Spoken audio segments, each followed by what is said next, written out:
السلام علیکم ورحمۃ اللہ وبرکاتہ۔ جس موضوع کو لے کر میں آج حاضر ہوا ہوں، ارادہ نہیں تھا کہ کبھی اس طرف آؤں گا،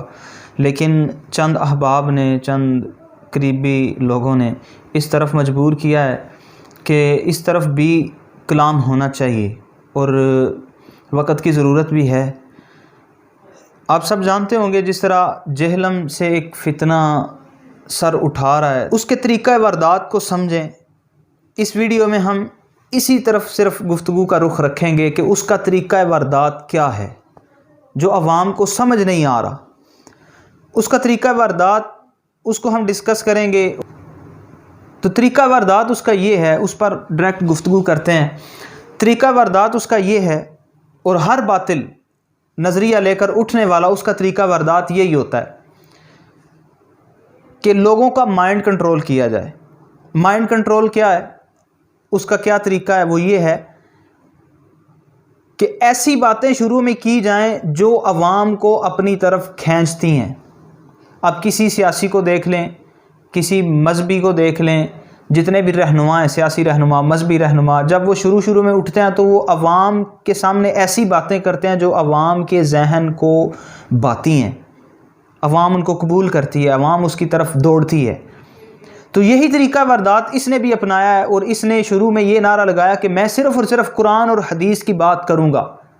اور لوگ آج بھی جو اس کو ماننے والے ہیں وہ یہی کہتے ہیں کہ دیکھو وہ قرآن اور حدیث سے بات کرتا ہے، لیکن اصل یہاں پر طریقہ واردات اس کا یہ ہے کہ وہ بیان یہی کرتا ہے کہ میں قرآن اور حدیث کی بات کروں گا، لیکن عوام یہ آج تک سمجھ نہیں سکی کہ پڑھتا وہ قرآن کی آیت ہے،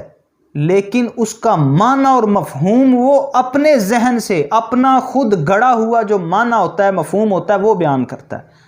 تو عوام یہی سمجھ رہی ہوتی ہے کہ قرآن بیان کر رہا ہے، لیکن قرآن، اس کا شان نزول کیا ہے،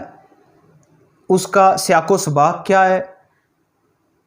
ناسخ و منسوخ کیا ہے، پھر اس کے معارض آنے والی احادیث میں تطبیق کیا ہے، دو آیات جب آپس میں ان کا معنی اور مفہوم ٹکرا رہا ہو اس میں تطبیق کیا ہوتی ہے، وہ اس کا کوئی خیال نہیں رکھتا۔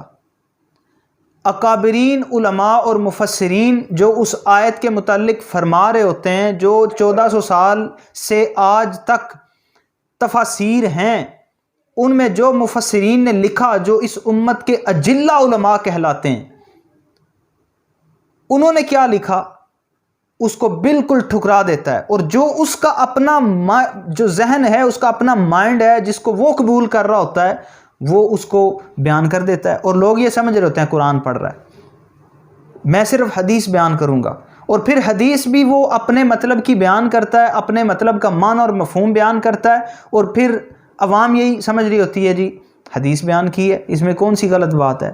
لیکن عوام آج تک یہ سمجھ نہیں سکی کہ قرآن اور حدیث بیان کر کے آگے معنی اور مفہوم کا جو اس کا طریقہ واردات ہے نا، وہ جس طرح وہ الفاظ استعمال کرتا ہے کہ بابوں نے یہ واردات ڈالی ہے، تو یہ بھی وہی واردات ڈال رہا ہے۔ ایک کم پن ہے پہ امت نال جناب کہ قرآن اور حدیث پڑھ کے معنی اور مفہوم اپنا بیان کرتا ہے۔ اب اسی طرح آپ اس کو مثال کے ذریعے سمجھ لیں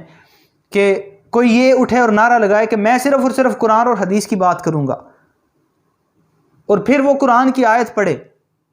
اور قرآن کی آیت پڑھ کر یہاں پر رک جائے، یا ایھا الذین آمنوا لا تقربوا الصلاۃ، اے ایمان والو نماز کے قریب نہیں جانا،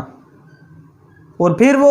یہاں پر رک کر لوگوں کو کہے دیکھو قرآن کہہ رہا ہے نماز کے قریب نہیں جانا۔ ایمان والوں سے خطاب ہے،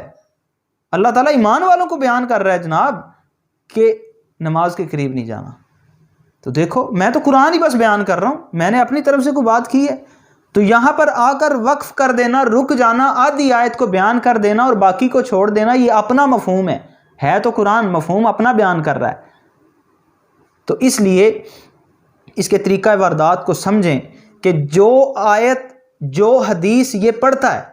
لوگوں کے سامنے اس کو رکھتا ہے، پھر اس کے متعلق جو وضاحت کرتا ہے، جو اس کا معنی اور مفہوم بیان کرتا ہے، وہ کسی کتاب میں آج تک کسی عالم نے، کسی مفسر نے، کسی محدث نے لکھا ہے یا نہیں لکھا؟ صرف دو چار بندے، ایک زبیر علی زئی غیر مقلد ہے، اہل حدیث ہے، اس کو یہ اپنا بابا مانتا ہے، اوروں کو تو کہتا ہے تم بابوں کے پیچھے چل رہے ہو، وہ اپنا جو ایک بابا اس نے رکھا ہوا اس کے پیچھے چل رہا ہے، اس کے سارے معنی و مفہوم کتابوں سے لے کر آ جاتا ہے، اور وہ غیر مقلد ہے، اور پھر یہ کہتا ہے نام ہے وہابی، نام ہے وہابی، اور خود یہ غیر مقلدوں کی کتابیں پڑھتا ہے۔ تو یہ بات آپ سمجھنے کی کوشش کریں۔ آئندہ ویڈیو انشاءاللہ ہم اس میں ڈسکس کریں گے کہ اس کا جو ایک بنایا ہوا اپنا دین ہے، اور جو یہ کہتا ہے کہ میں کسی فرقے کو نہیں مانتا، اس کی شرعی نقطہ نظر سے کیا حیثیت ہے، قرآن اور حدیث اس متعلق کیا کہتے ہیں۔ 1400 سال سے آج تک جو صحابہ اکرام، تابعین، تبع تابعین، ائمہ مجتہدین، مفسرین، محدثین، ان کا ان آیات اور ان احادیث کے متعلق کیا موقف ہے، ہم انشاءاللہ اگلی ویڈیو میں اسی کو ڈسکس کریں گے۔ لیکن اس ویڈیو کے بنانے کا مقصد صرف یہ تھا کہ لوگوں کو اس کا طریقہ واردات سمجھایا جائے۔ تو امید ہے کہ آپ آئندہ جب اس کی ویڈیو آپ کے سامنے آئے گی، یا جو اس کے سننے والے ہیں اور یہ ویڈیو سن چکے ہیں، تو وہ آئندہ اس کو جب سنیں گے تو یہ بات ذہن میں رکھیں گے کہ جب وہ قرآن اور حدیث بیان کرتا ہے تو معنی اور مفہوم اپنی طرف سے بیان کرتا ہے، وہ معنی مفہوم کسی نے بیان نہیں کیا ہوتا، اور پھر اگر یہ کسی کا حوالہ دیتا بھی ہے تو اس میں بھی یہ دھوکہ کرتا ہے، بات کہیں کی ہوتی ہے لگا کہیں دیتا ہے۔ تو اس لیے آپ اس فتنے کو سمجھنے کی کوشش کریں، اور آئندہ ویڈیوز میں انشاءاللہ مزید اس کے متعلق جو اس کا اپنا ایک فرقہ ہے اس کی وضاحت کریں گے۔